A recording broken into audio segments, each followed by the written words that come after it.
Okay, first problem here, all we need to do is find the nth term of the limit and see if it diverges, or converges. This should be an oldie but a goodie, but let's take a look at it just because we haven't done it in a while.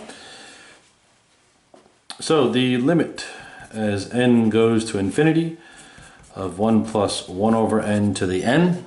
Let's just make a mistake here that people typically make. We take infinity, you plug it in here, this is 0, I get 1. So this becomes 1 to the infinity, which is equal to 1. Hopefully we're all okay with it. That's a bad idea, right? Don't ever do that. If you have 1 to the infinity, you need to try something else. In this case, you need to take the natural log of both sides. So we're going to set this equal to y. Forgot the I.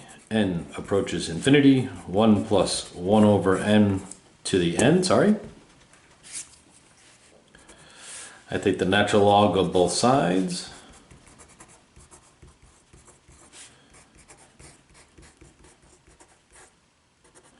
And then when I have a natural log or a logarithm with an exponent, that the n can become a coefficient.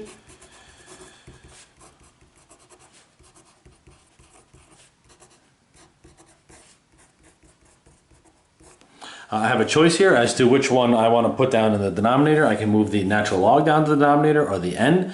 Hopefully we're all okay. Moving the n is so much easier. I want to write natural log to the negative first power. That would just be weird.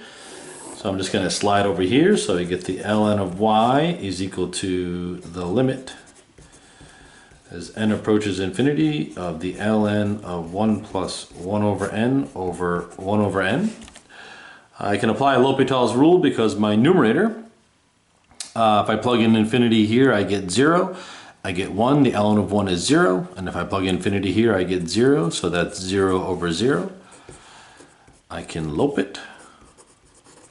I get the limit as n approaches infinity. The derivative of this, when we take the natural derivative of natural log, whatever I have here goes in the denominator. So I have a 1 over 1 plus 1 over n. Then I need to take the derivative of 1 over n. Hopefully we're all okay with that, but I'll just refresh your memory. Easier way to take the derivative of that is rewrite it as x to the negative 1 or n to the negative 1, whatever. Bring it down 1 and subtract 2. Subtract 1, so I get x to the negative 2. So in this case I get negative 1 over n squared, and sorry, so then this kind of fraction bar is just kind of in no man's land here, sorry. The derivative of this denominator is also negative 1 over n squared, so hopefully we're all okay with those two terms canceling out. I get the ln of y is equal to the lim of this thing here. I get 1 over 1 plus 1 over n. As n goes to infinity, this becomes 0, so I get 1 plus 1 over 1 plus 0, which is just 1. I get the natural log of y is equal to 1, so therefore y is equal to e, and hopefully we're all okay with that. Classic problem. This is like the 4th time that we've done this type of problem where there's your limit has a function value or a variable up top, and we're going towards infinity. Remember to take the natural log of both sides, set it equal to y, so you get the natural log of y. Remember when you're doing the derivative that there's a little bit of chain rule here. The natural log derivative of this thing here goes in the denominator, which I did not very clear. The derivative of the inside is negative 1 over n squared, or I wrote it here as negative x to the negative 2. I don't know why I wrote x there, it doesn't really matter.